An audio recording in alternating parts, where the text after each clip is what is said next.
ہم سب پر یہ بات لازم آتی ہے کہ ہم ابتدا سے معاملات پہ نظر رکھیں.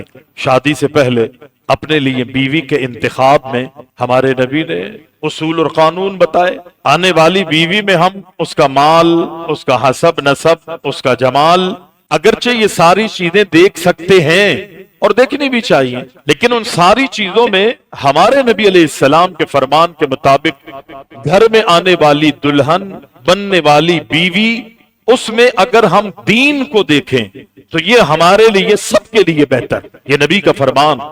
یقینی مرد اور عورت کے ملاپ سے، ان کے بندھن سے ہونے والی جو اولادیں، اس کی تربیت میں صرف مرد کا ہی حصہ نہیں ہوتا، بلکہ عورت کا ایک بہت بڑا کردار ہے، بہت بڑی عورت کی ذمہ داری ہے.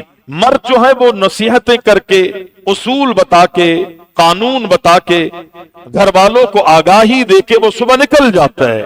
8، 9، 10، 11، 12 گھنٹے وہ گھر سے باہر ہے، لیکن ان اصولوں پر عمل پورا دن، ان بچوں کو ماحول دینا، ان بچوں کی تربیت کرنا، وہ ایک عورت کا کام. اور جو کمی کوتاہی رہ جاتی ہے وہ یقینی طور پر مرد کو اللہ نے بارعب بنایا ہے، بردباری دی ہے. جو کمیاں کوتاہیاں ہیں وہ بیوی جو ہے وہ اپنے شوہر سے شیئرنگ کرے، مشورے کرے، بجائے اس کے کہ ہم ایک دوسرے کو الزام دیں، ایک دوسرے پر بہتان لگائیں، اپنے گھر کے ماحول کو لڑائی اور جھگڑے والا بنائیں، ایک دوسرے کو اذیتیں دیں، تکلیفیں دیں، وہ کسی بھی حوالے سے ہو. یہ سب بچوں کی تربیت کے اندر، بچوں کے مستقبل کے اندر یہ بہت بڑا ایک وہ کام پیدا ہو جاتا ہے کہ جس سے بچوں کا مستقبل روشن نہیں ہو پاتا. بچے احساس کمتری میں مبتلا ہوتے جاتے. پہلی بات تو یہ کہ جب میں اور آپ مرد بیویوں کا اور عورتیں اپنے شوہروں کا انتخاب کریں تو دین کو مقدم رکھیں. مثالی باپ بننے کے لیے، مثالی ماں بننے کے لیے جب رشتے آتے ہیں یا کہیں بات چلتی ہے تو دنیا کے حوالے سے پوری جانچ پڑتال ہوتی ہے، چھان پھٹک ہوتی ہے کہ بچہ کیسا ہے، کسی پارٹی میں تو نہیں ہے، کوئی غلط بیٹھک تو نہیں ہے، کوئی غلط گیدرنگ تو نہیں ہے، کام کیا کرتا ہے، کہاں کرتا ہے، دوستوں سے پوچھا جاتا ہے، جہاں کام کرتا ہے وہاں جا کے بار بار معلومات کی جاتی ہے.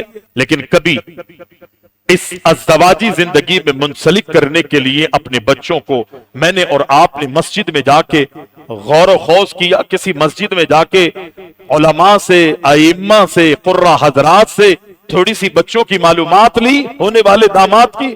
کبھی ہم نے غور نہیں کیا. دین کو اہمیت دینی ہے، یہ ہمارا مستقبل ہے، اور مثالی ماں باپ بننے کے لیے اور اپنے بچوں کو مثالی ماں باپ بنانے کے لیے یہ ماں باپ کی بھی ذمہ داری ہے، اور یقینی جس کی شادی ہے اس کی بھی ذمہ داری بدرجہ اتم ہے. اور پھر ساری چیزیں کوششیں کرنے کے بعد پھر اللہ تعالیٰ سے دعائیں کریں.